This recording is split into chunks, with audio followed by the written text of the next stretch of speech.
on Pruitt as he couldn't handle the pass. Got a great story coming up. We'll talk about this young man, Bryce Weiler, blind broadcaster, when we return. You don't want to miss it.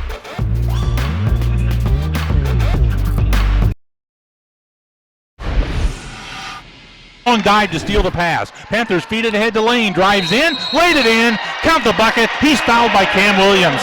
Amazing, Bryce, how often a hustle play at the defensive end picks up the offense. A hustle play, diving on the floor, really going after the ball, getting the ball ahead. Easy layup, the and one, and the foul. First basket of the game for C.J. Lane.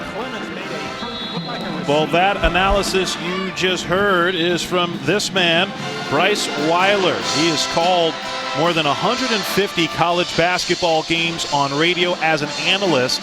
And Bryce Weiler is blind and has been since birth, but that has not stopped him from pursuing his passion of doing sports broadcasting for a living. And you, Bryce, thank you so much for joining us. You got a chance to be on both the Eastern Illinois and SIUE radio broadcast tonight. And first of all, where did this passion come from for you with sports, and what made you decide that broadcasting was something you wanted to do?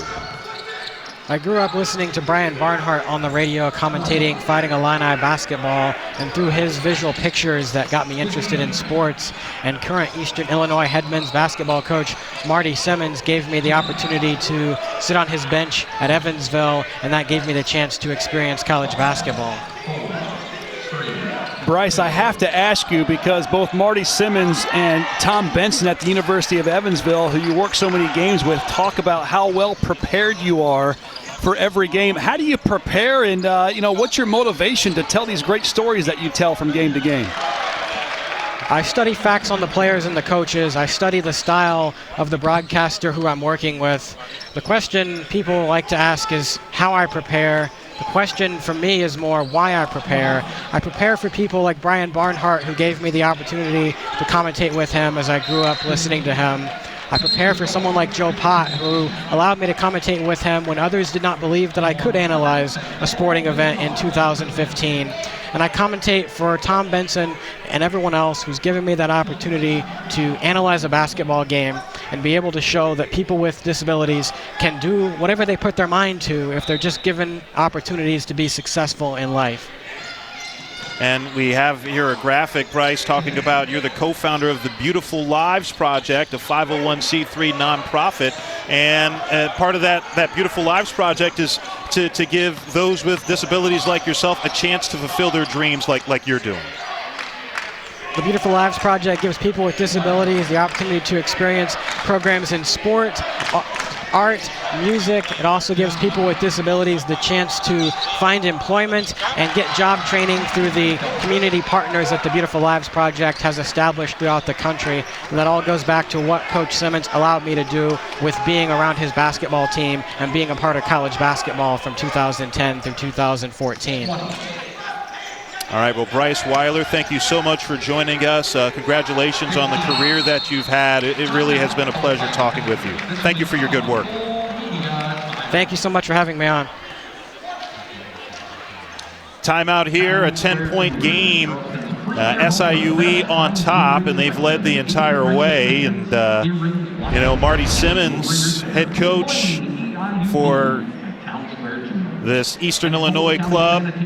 He got a chance to know Bryce Weiler when Weiler was a student at the University of Evansville, and Marty Simmons was the head basketball coach at Evansville. And you heard Bryce talk about how Marty Simmons gave him an opportunity to sit on his bench during Evansville basketball games. And, talking with Coach Simmons earlier today, Richie, and we brought up Bryce Weiler, he got pretty emotional and saying, you know what, as much as we may have done for Bryce Weiler, he's done way more for us. Yeah, and I think it's a phenomenal story. Like you said, he got emotional talking about him, and he just said there was times he said Bryce would come into his office and say, you know what, Coach, you're going to have to kick me out of here when you need me to leave because I'll stay here all day. And sure enough, he'd stay in there for a long, long time, and at some point Coach Simmons would say, Bryce, we got to move on to practice or start getting prepared. But Coach Simmons would talk about how he'd be at the end of the bench, and I was told that Bryce would learn about what was going on at the end of the bench because of the student managers. I think there was a pastor for the team as well that'd be at the end of the bench, and all throughout the game they would explain to Bryce what was happening throughout the course of the contest. And it's an amazing story. Marty Simmons took him under his wing, and he deserves a lot of credit for the success that Bryce Weiler has had thus far in his career. Absolutely. And Bryce, you mentioned he's done over 150 college basketball games, and something he tries to do before every game is shoot free throws because he wants to be able to test the rims. And you see him make one there. We were told earlier that he shoots free throws better than a lot of the players do. Certainly, we can believe that. And Coach Simmons would always say that he'd always have students in school that would walk him to the gym to shoot the free throws, but it was never boys. It was always these young, pretty females that would be walking him to the gym. So kudos to Bryce for being the ladies' man on campus. That's right. But yeah, he says he shoots those free throws before he does games because he wants to test the rims. He wants to be able to tell if they're tight rims, if they're looser rims, things like that. That can certainly aid him with his analysis when he's on the air. But he got a chance tonight to work on the SIUE broadcast with Joe Pott, and right now on the Eastern Illinois broadcast with Mike Brad. And those are two broadcasters that he's worked with in the past as well, lives in Illinois. And what a great story, Bryce Weiler, and also helping others with disabilities with his Beautiful Lives project. Just outstanding.